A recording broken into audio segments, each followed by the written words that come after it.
Hey, I have a question. What's up? Should I buy a home right now or rent for less and invest the difference in the stock market? Well, we've actually got some guys that are able to go through that with you and answer that question for you. Let's start with homeownership. Today we're going to look at a 7-year time frame of buying a $400,000 house. We're using a 7-year time frame because that is the average time that a homeowner is going to hold a mortgage. So starting here, this is our $400,000 home that we're purchasing. We're going to put down 3%, which is the minimum down payment for a first-time home buyer on a conventional loan.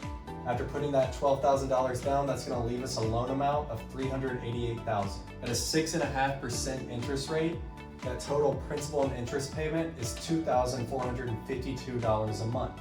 When we factor in the other parts of the mortgage payment, like property taxes, homeowners insurance, and mortgage insurance, that total is $3,086 a month. Principal, interest, taxes, homeowners insurance, and mortgage insurance. So to get a total cost over 7 years or 84 payments, if we're just looking at the principal and interest portion, we're going to take that times about 84, and that cost is $205,968. When I add in the expenses of homeownership, which would be maintenance costs, property taxes, homeowners insurance, and mortgage insurance, all appreciating at the same rate that the home is, 4% year over year, those expenses costs come out to be $81,487. Add these two together, that gives us a total cost of $287,455.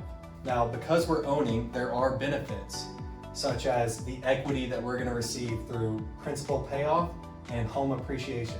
So at the home appreciating, again, 4% year over year, which is the average in Middle Tennessee, plus the principal that we've paid down in 7 years, that gives us equity in the home of $163,558.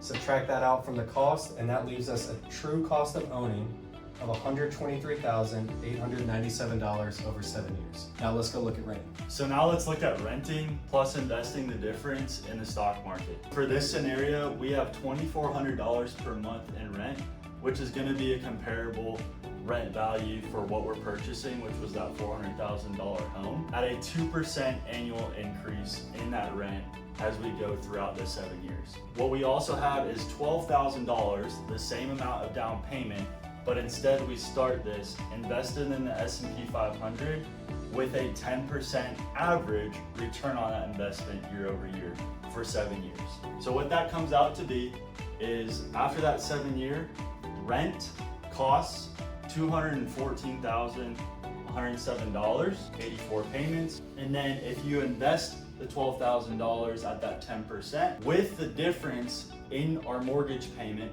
which was $3,086 minus $2,400, you come out to $87,922 after those 7 years. So after you subtract out the positive of the $87,000 in your portfolio minus the rent costs, you're left with a total cost, a true cost of renting plus investing in the stock market of $126,185. All right, now let's take a look at the side-by-side of 7 years of owning versus 7 years of renting and adding the difference back into the S&P 500. So let's start with owning. We have our costs, add back in our equity. That gives you a true cost of $123,897. And now if we look at renting, our total cost is going to be this. With our investment portfolio added back in, our total true cost of renting and adding back in the difference to the S&P along with the $12,000 initial, that gives us a true cost of $126,185. So as you can see, the difference is going to be $2,288 in favor of owning, and this number is only going to grow the longer you keep that home. So our winner is going to be own. Hey, did you end up getting your question answered? Yeah, absolutely. I think I'm gonna go purchase a home now. All right.